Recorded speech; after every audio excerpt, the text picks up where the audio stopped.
করতে পারেন, বদহজম হয়ে যায়, কিছু করেন নাই। বদহজম যদি হয়ে যায় পরে আমাদের সাথে মাদ্রাসায় এসে বসেন, কিতাবপত্র খুলে দেখাবো, কথা হবে ইনশাল্লাহ।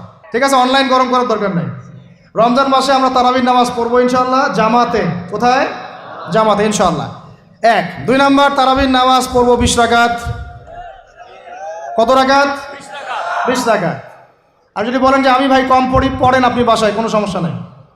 আপনি আপনার মতো করে বাসায় পড়েন, কোনো সমস্যা নাই। যদি উমর রাদিয়াল্লাহু আনহু এর উপর আমল করে থাকেন, আমার আমল করতে কোনো সমস্যা নাই। যদি উসমান রাদিয়াল্লাহু আনহু 2 আযান চালু করে থাকেন, তাহলে আমার আমল করতে কোনো সমস্যা নাই। ওই যে হাদিসটা বলেছিলাম প্রথমে, কে নাজাত প্রাপ্ত ফেরকা? মা আনা আলাইহি ওয়া আসহাবি, আমি আর আমার সাহাবীরা যার উপরে আছি। আরেকটা হাদিস কি?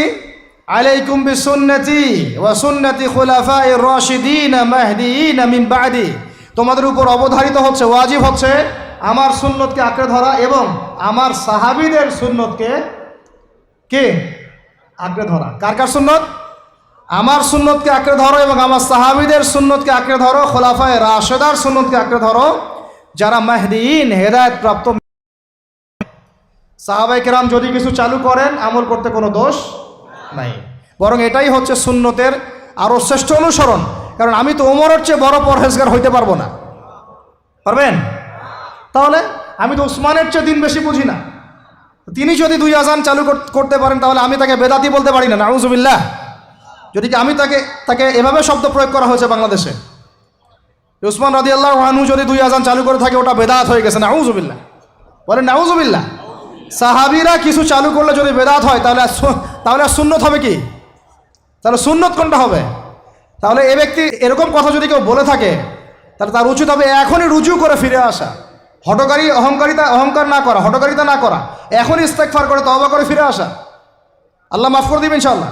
আর এর উপর হঠকারিতা থাকে না, ওসমান রাদিয়াল্লাহু আনহু যদি 2 আযান চালু করে থাকে, তিনি ভুল করেছেন, তিনি বেদাত করেছেন, নাউজুবিল্লাহ। বিশ্বাস করেন, সাহাবীদেরকে এভাবে কটাক্ষ করলে, আন্ডারএস্টিমেট করলে, এভাবে কথাবার্তা বলে, শানের খেলাফ কথা বললে ঈমানও চলে যেতে পারে। আমরা নবীকে মানবো সাহাবীদের মানদণ্ডে, সাহাবীদের বুঝের উপর আমাদের বুঝ না। আমি বুঝাতে পারতেছি না। নবীকে মানবো, অবশ্যই মানবো। কার মাধ্যমে? কাদের মধ্য দিয়ে? সাহাবাদের তরিকার মধ্য দিয়ে। আর সাহাবাদের তরিকা আমি কি ধাবাস করে পাবো? তাবেই লাগবে, তাবেই লাগবে। এই সিলসিলা মেনটেন করে আমাকে মানতে হবে। কোরআন এবং হাদিস তো সবার বাসায় আছে। আপনাকে যদি আমি এখন বলি যে ক্রিপ্টোকারেন্সি হালাল না হারাম, আপনি কি বের করে দিতে পারবেন এখন আমাকে? পারলেও আপনার আরও 15-20 বছর পড়াশোনা করতে হবে। তারপরে যারা এগুলো নিয়ে গবেষণা করে, তাদের কাছে আসতে হবে, জিজ্ঞাসা করতে হবে, বলতে হবে, তারা ফতোয়া দিলে মানতে হবে। ফাসআলু আহলা যিকরি ইন কুনতুম লা তা'লামুন, তোমরা আহলে জিকিরদেরকে জিজ্ঞাসা করো, আহলুল ইলমদেরকে জিজ্ঞাসা করো যে বিষয় তোমরা জানো না। তাহলে আমাদের সমাজে এরকম অনেক ফিতনা চলতেছে, অনলাইনে এই ফিতনাগুলো অনেক বেশি। আর ইয়াং ছেলেপেলেরা এখন দিন শেখে অনলাইন থেকে, এরা দিন মাদ্রাসায় এসে শিখতেছে না। স্পেশালি যারা জেনারেল লাইন থেকে আসছেন, তাদের সমস্যা আরও বেশি এবং তারা অনেকে বিভ্রান্ত হয়ে যাচ্ছেন। তাই আমি রিকোয়েস্ট করব, কথা অন্যদিকে নিয়েন না। আমি আপনার দুশ্মন না, আমি আপনার বন্ধু, শুভাকাঙ্ক্ষী। আপনাদেরকে ওলামায়ে কেরামদের সোহবতে আইসা দিন শিখতে হবে। অ্যাপস থেকে দিন শিখবেন না। অ্যাপস থেকে একবারে হাদিসের রেফারেন্স পাইছি, বাস কাম সারা। জি না, ওই হাদিস তাহকিক করার ব্যাপার আছে, উসুলের ব্যাপার আছে, আসমা ও রিজালের ব্যাপার আছে, তাআলিলের ব্যাপার আছে, অনেক বিষয় আছে। একটা মাসালা ইসলামবাদ করতে হলে অনেকগুলো বিষয় একসাথে লাগে। আর অনলাইনে শায়েখ হওয়ার জন্য কিছু লাগে না, খালি পটর করতে পারলেই হয়। অনলাইনে যে কোরআন তেলাওয়াতও করতে পারে না, সেও শায়েখ হয়ে বসে আছে। শুধু শায়েখ না তো, মহাপণ্ডিত, সে পুরা ওলামায়ে দেওবন্দের সাথে একাই বাহাস করতে পারবে। এটাও বলছে যে আরে ওলামায়ে দেওবন্দ আর কি, সবগুলোকে ডাকো, সব ওলামায়ে দেওবন্দ এক পাশে বসবে, সে আরেক পাশে বসবে, ও বলে একাই যথেষ্ট। এটা মানসিক রোগী। এগুলো কি না? মানসিক রোগী। তো মানসিক বিকারগ্রস্তদের থেকে দিন শেখার চাইতে আপনার দিন মাদ্রাসায় গিয়ে শেখা অনেক ভালো। মানসিক বিকারগ্রস্তদের থেকে দিন শেখা বাদ দিয়ে মাদ্রাসায় গিয়ে ওলামায়ে কেরামের সাথে পরামর্শ করে দিন শেখেন। আল্লাহ পাক তৌফিক দান করেন। ইয়াংদেরকে আমি বারবার এটা নসিহত করতেছি, ইয়াংরা অনেকে পাপিস্তায় চলে যান অনেকদিন। ভাই, ওলামায়ে কেরামের সোহবতে থাকেন, ইনশাল্লাহ আপনি সেফ অ্যান্ড সাউন্ড থাকবেন। তাদের মধ্যে যদি ইখতলাফ যদি হয় কোনো মাসআলায়, এবং একাধিক মাসআলাও যদি প্রমাণিত হয়, 2 জন ভাই 2টার উপর আমল করেন, কোনো সমস্যা নাই। বনু কুরাইজায় গিয়ে একদল আসর পড়েছেন রাদিয়াল্লাহু আনহুম আজমাইন সাহাবীদের মধ্যে, আর একদল আসল পড়ে গিয়েছেন। নবীজি কি বলেছেন, দুজনের মধ্যে অমুক ঠিক আর অমুক বেঠিক। দুজনকে বলেছেন তোমরা দুইজনে ঠিকের উপর আসো, সমস্যা নেই। তো এরকম বুঝগত পার্থক্য থাকতে পারে, ইখতিলাফি মাসালা থাকতে পারে, ওইগুলোকে নিয়ে এভাবে সমাজকে বিচ্ছিন্ন করবেন না, বিভক্ত করবেন না। তো এখানে প্রমাণিত একটা চিরায়ত একটা আমল সলফে সালিহিন যুগ থেকে চলে আসছে। আমরা তারাবি জামাতে পড়বো ইনশাআল্লাহ, 2 সর্বোচ্চ সংখ্যায় পড়বো ইনশাআল্লাহ। আমরা 20 রাকাত পড়বো ইনশাআল্লাহ। আপনি যদি 8 রাকাত বা 12 রাকাত 14 রাকাত 15 রাকাত পড়তে চান পড়েন, কোনো সমস্যা নাই। আপনার সাথে আমি যুদ্ধ করতে যাব না, এটা তো ফরজ না। ফরজ কি? যুদ্ধ করার দরকার নেই, পড়তেছে পড়ুক, সমস্যা নাই। আমরা 20 রাকাত পড়বো ইনশাআল্লাহ, সমস্যা আছে কোনো? কেউ যদি 20 রাকাতকে বেদাত বলে তখন সমস্যা হবে। যদি কেউ 20 রাকাতকে কি বলে? বেদাত বলে, তখন সমস্যা হবে। তখন বলবো যে মাদ্রাসায় আসেন, বসেন। মাদ্রাসা আসতে চায় না, অনলাইনে ভাস চায়, মাদ্রাসা আসতে চায় না। কারণ মাদ্রাসা আসলে বইপত্র তো পড়তে বলবো যে এই যে আরবি কিতাবটা পড়েন, পড়তে পারবে না। আমি তিনটা কথা বলেছি, জাস্ট কিচ্ছু করতে হবে না। বাহাসের 3টার যে কোনো একটা যদি করতে পারে আমরা হেরে গেছি। ওলামায়ে কেরাম বলবো আমরা সবাই হেরে গেছি। যে কোনো একটা মেশকাতের ক্লাসের কোনো হাদিসের কিতাব বা দাওরা ক্লাসের কোনো হাদিসের কিতাব, যে কোনো একটা, ধরেন যে ফয়জুল কালাম বা হাদিস আরবাঈন, অথবা ধরেন যে আল বুলুগুল মারাম মিন আদিল্লাতিল আহকাম, মিশকাতুল মাসাবি, এরকম কিছু কিতাব, রিয়াদুস সালিহিন, এরকম মূল জামাত মাসহাফগুলো আছে, নুসখাগুলা খুলে দেওয়ার কাজ, যে একটু পড়ে শোনা হাদিসে কি লেখা আছে। যদি পড়ে দিতে পারে, রিডিংটা পড়ে দিতে পারে, হেরে গেছে, আর লাগবে না কিছু করতে, ব্যাস এতটুকু। আর যদি বলে যে না এটা পারতেছি না, তা আরও সহজ করে দিচ্ছি, তাহলে আল্লাহর কিতাব খুলে দেয়া, আল্লাহর কিতাব খুলে যে কোনো একটা পৃষ্ঠা খুলে দিয়ে খালি বলবো যে এই পৃষ্ঠাটার একটু অর্থটা বলে শোনা। এই যে এই পৃষ্ঠাটার জাস্ট খুললাম, এটা কোন সূরা? সূরা কলাম। ইন্না রাব্বাকা হুয়া আ'লামু বিমান দাল্লা আন সাবিলিহি ওয়া হুয়া আ'লামু বিল মুহতাদিন। এইভাবে ফালা তুতিউল মুকাযযিবিন ওয়াদ্দু লাউ তুদহিনু ফায়ুদহিনুন, এখান থেকে শেষ পর্যন্ত ক্বালু ইয়া ওয়াইলানা ইন্না কুন্না তাগিন। জাস্ট এটা পড়ে অর্থটা বলেন কি লেখা আছে। যদি অর্থ বলতে পারে, হেরে গেছি, বাস, আর কিছু লাগবে না।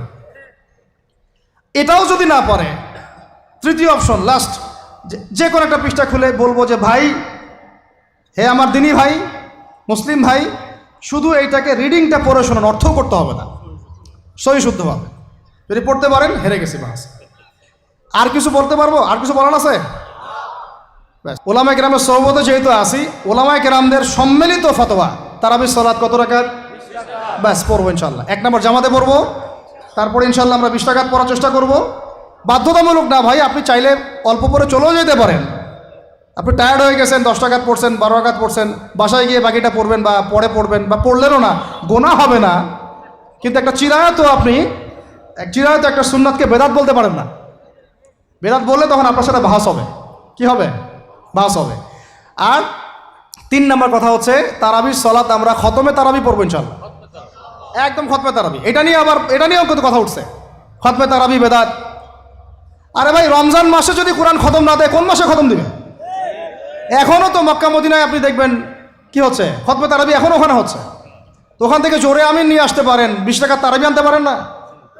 ওখান থেকে আপনি রফুল ইয়াদাই নিয়ে আসতেছেন, ঠিক আছে, ওকে ফাইন, আমরা কোনো ঝগড়া করতেছি না, এটা আছে, দলিল আছে, আমল করুক, সমস্যা নাই। কিন্তু আপনি সেখান থেকে খতমে কুরআন নিয়ে আসতে পারতেছেন না।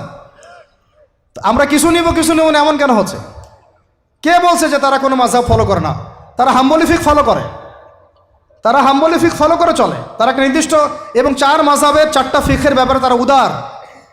বড় বড় বিশ্ববিদ্যালয়গুলোতে 4টা মাযহাবের গভীর পড়াশোনা করানো হয়। এরপরে যদি কেউ মুস্তাহিদ হয়ে যায়, সে তখন ইজতিহাদ করে চলবে ইনশাআল্লাহ। কিন্তু ওই রকম দাবি কয়জন করতে পারে যে আমি মুস্তাহিদ হয়েছি? তো আল্লাহ পাক আমাদেরকে তৌফিক দান করেন, এগুলো কথা বোঝার তৌফিক দান করেন। এগুলো বলতে চাইনি, প্রসঙ্গ এসে গেল, বলে ফেললাম। এখন ভাই বলেছি, তারাবির নামাজ জামাতে খতমে তারাবি চেষ্টা করব ইনশাআল্লাহ 20 টাকার পর। আল্লাহ পাক তৌফিক দান করেন। কত বললাম ভাই? 12, 7, 3টা, 13, 14, 15। 13 হচ্ছে শেষ রাত্রেও কিছুটা সময় হলেও আল্লাহকে ডাকার চেষ্টা করেন, সুন্নত নফল কিছু পড়ার চেষ্টা করেন, দোয়া করেন, কিছু কোরআন তেলাওয়াত করেন। ওই সময় আল্লাহ পাকের রহমত নেমে আসে। আল্লাহ পাক আহ্বান করতে থাকেন, কে আছো আমার কাছে চাইবা, কে আছো আমাকে ডাকবা, কে আছো আমাকে আমার কাছে কিছু চাইবা, ডাকবা, ক্ষমা প্রার্থনা করবা, আমি তোমাকে ক্ষমা করে দিব, আমি তোমাকে যা চাও তাই দিব, আমি তোমার ডাকে সাড়া দিব, এইভাবে আল্লাহ পাক ফজর পর্যন্ত বলতে থাকেন। ইনশাআল্লাহ ইনশাআল্লাহ এটাকে কিয়ামুল লাইল করবেন, তাহাজ্জুদ পড়বেন। এটা তাহাজ্জুদ আপনি পরে, এমন না যে আপনি তারাবি পড়েছেন বলে পরে আর নামাজ পড়তে পারবেন না, এমন না কিন্তু বিষয়টা। আপনি পরেও শেষ রাত্রেও নামাজ পড়তে পারবেন ইনশাআল্লাহ, আল্লাহ পাক তৌফিক দান করেন, আমিন। 13 হয়েছে, 13 শেষ, 14 হচ্ছে ভাই, যদি সামর্থ্য থাকে রমজান মাসে একটা ওমরা করে আসে। যদি সামর্থ্য থাকে, সবার তো সামর্থ্য নাই, কিন্তু যদি সামর্থ্য থাকে রমজান মাসে একটা ওমরা করে আসতে পারেন। আল্লাহ পাক যারা নিয়াত করেছে ওমরা করার, আল্লাহ পাক করার তৌফিক দান করেন। আর যারা আল্লাহর ঘর দেখে নাই, আল্লাহ পাক সবাইকে দেখার তৌফিক দান করেন। যারা হজ ফরজ হয়েছে অবিলম্বে হজ করার তৌফিক দান করেন। আল্লাহ পাক আমাদের সবাইকে ফরজ হজ আদায় করার তৌফিক দান করেন। এবং যাদের সামর্থ্য আছে, আল্লাহর মাকবুল বান্দা, তাদেরকে আল্লাহ পাক বেশি বেশি আল্লাহর ঘর জিয়ারত করার তৌফিক দান করেন, আমিন। তো ওইখানে না গেলে ভাই ইসলামের অনেক কিছু বোঝা যায় না, মন থেকে উপলব্ধি করা যায় না। এই যে রাসূলের জীবনী আপনি পড়তেছেন, সুন্নতগুলো আমল করতেছেন, যখন তার রওজার সামনে দাঁড়াবেন, সালাম দিবেন, আসসালামু আলাইকা আইয়ুহান নবী ওয়া রাহমাতুল্লাহি ওয়া বারাকাতুহু, আপনার কলিজাটা একদম কেঁদে উঠবে। তখন মনে হবে যে এখানে নবী সাল্লাল্লাহু আলাইহি ওয়াসাল্লাম এখানেই আছে। তো তার যুদ্ধ করা সেই বদরের মাঠ, সেই উহুদের প্রান্তর, সেই বনু কুরাইজা, সেই আপনার মসজিদে কুবা, এই মক্কা, এই বাইতুল্লাহ, এই হারাম, এগুলো না দেখলে, চোখে না দেখলে আপনি উপলব্ধি করতে পারবেন না, ফিলটা আসবে না। কথা বুঝতে পারছেন? আল্লাহ পাক আমাদেরকে সামর্থ্যবানদেরকে ওমরা করার তৌফিক দান করেন। এরপরে হচ্ছে যে কটা শেষ হয়েছে? 14টা, 13টা, 14টা হয়ে গেছে।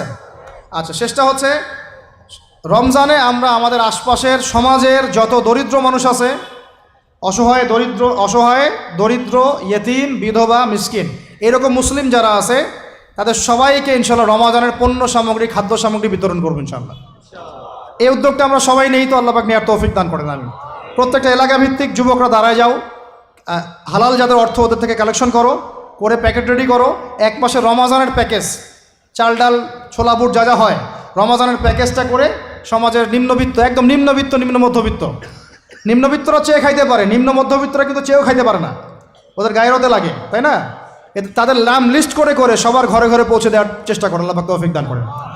আমরা শুধু একাই খাবো, একাই পড়বো, একাই ভালো থাকবো, এটা চিন্তা করলে হবে না।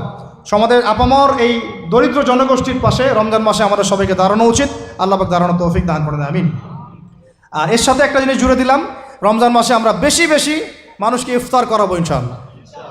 কারণ যাকে ইফতার করাবেন, এই রোজাদারের রোজার নেকি আপনার আমল নামায় যুক্ত হয়ে যাবে ইনশাআল্লাহ।